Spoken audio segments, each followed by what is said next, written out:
భూమి, 3 4C అంటే ఆక్రమణ భీమేమో 4C ల్యాండ్.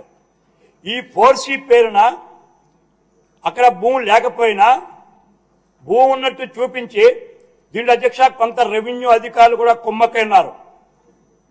మీరు ఎంక్వైరీ చేస్తే తహసీల్దారులు ఎమ్మెల్యేలు ఏకమైపోయి ఈ ఎంక్రోచ్మెంట్స్ పేరున బినామీలు రాయించుకొని రోడ్డు పక్కన అధ్యక్ష ఎవరైతే నిజమైన పేదవాడి అసైన్మెంట్ లాక్కున్నారో వారికి కొండల మధ్య ఇచ్చారు.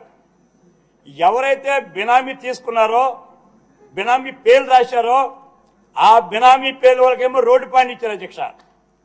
ల్యాండ్ పూలింగ్ లో సుమారు విశాఖ జిల్లా పరిసర మండలాల్లో అధ్యక్ష నా దగ్గర అయితే ఓ పెద్ద బుక్ ఉంది అధ్యక్ష. అందుకే ఈ బుక్ ఇవ్వాలంటే మినిస్టర్ గారికి కూడా చెప్పారు ఇందాక, ఇవన్నీ బెనిఫిషరీస్ తో పెద్ద వాల్యూమ్ కావాల్సి వస్తుందని. అంచేత నేను మినిస్టర్ గారిని కోరేది ఈ 2 లక్షల కోట్ల కుంభకోణం అవసరంతో వినాలి. ఇది దీని అనాపైక్యతో నిరూపించడానికి నేను విశాఖపట్నం వరకు సుమారు ఒక 1000 కోట్లు 2000 3,200 కోట్ల వరకు ఆధారాలతో సిద్ధంగా ఉన్నాను అధ్యక్ష. నేను ఆధారాలతో గత ప్రభుత్వంలో నేను ఎంక్వైరీ వేయిస్తే ఎంక్వైరీ రిపోర్ట్ కూడా ఆర్డీఓస్ ఇస్తే జిల్లా కలెక్టర్ స్థాయిలో ఆ రోజు దాన్ని అమలు చేయకుండా ఆపారు అధ్యక్ష. విజయసాయి రెడ్డి గారు పేరు చెప్తారు అధ్యక్ష, హౌస్లో చెప్పొచ్చో మానొచ్చో, వాళ్ళకి నోటీస్ ఇవ్వదు అనుకోవచ్చు. సుబ్బారెడ్డి గారు వాళ్ళిద్దరి కబంధాస్తాల్లో విశాఖపట్నాన్ని మామూలుగా అధ్యక్ష మేము వెలగపూడి గారు గణబాబు అంతా కలిపి మేము చూపించిన డాక్యుమెంట్సే 40,000 కోట్ల అధ్యక్ష. 40,000 కోట్ల డాక్యుమెంట్స్ ని ఈ ముగ్గురు కబంధాస్తాల్లో పల్లగారు కానీ మేము చూపడం జరిగింది. అంచేది చిన్న విషయం కాదు అధ్యక్ష. మంత్రి గారిని నేను కోరేది, గౌరవ ముఖ్యమంత్రి గారిని ఈ సభ ద్వారా వారిని కోరుతున్నాను, దీనిపైన సమగ్రమైన విచారణ జరగాలంటే మన ఆఫీసర్ సరిపోరు అధ్యక్ష.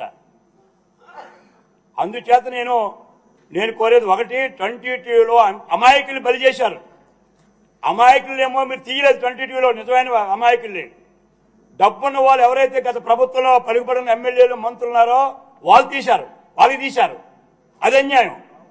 2 ఫ్రీ హోల్డ్ అనేది బెదిరించి భయపెట్టి పేదవాడు ఎవరు అమ్ముకోలేదండి. ఎక్కడా ఫ్రీ హోల్డ్ చేశారు? ఖరీదైన విశాఖపట్నం పరిసర ప్రాంతాల్లో పెందుర్తో, ఆనందపురమో, పద్మనాభమో, గాజువాకో, సబ్బోరో ఈ ప్రాంతాల్లోనే జరిగింది. మాడుగులో, నర్సీపట్నంలో ఎందుకు జరగకూడదు? ఫ్రీ హోల్డ్ బ్రాహ్మణులకు అమ్మక క్రయ విక్రయాలు అవలేదు అంటే ఈ బినామీలకి బేరాలకి ఎవరు రాలే. ల్యాండ్ పూలింగ్ ఒక్కొక్క మండలంలో 30 ఎకరాలు తీసుకుని పేదవాడికి సెంటు భూమనే ఆశ చెప్పి ల్యాండ్ పూలింగ్ లో కూడా అధ్యక్ష క్లోజ్ చేస్తున్నాను.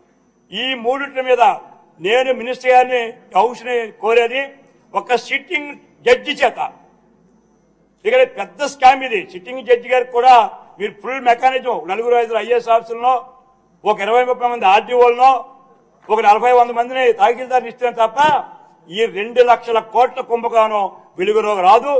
నేను తమ ద్వారా మంత్రి గారిని కోరుతున్నాను, దీనిపైన మీ సమగ్ర విచారణ చేస్తారు. చంద్రబాబు నాయకత్వంలో మాకు నమ్మకం ఉంది. కానీ ఇంత పెద్ద స్కామ్ మీరు కూడా వేరే కార్యక్రమాలు ఉంటాయి. సిట్టింగ్ జడ్జి గారిచే, ఆనరబుల్ జడ్జి గారిచే ఎంక్వైరీ ట్రిబ్యునల్ వేయాలని నేను డిమాండ్ చేస్తున్నాను. మీరు ఎంక్వైరీ చేసిన తర్వాత నేను ఏమైతే చెప్పాను మా జిల్లా వరకు ప్రతిదీ విత్ ఎవిడెన్స్, 20లో చేసినవి, ఫ్రీ హోల్డ్ లో చేసినవి, ల్యాండ్ ఫుల్ లో చేసినవి నేను మీ ట్రిబ్యునల్కి నేను ప్రూవ్ చేయడానికి సిద్ధంగా ఉన్నాను.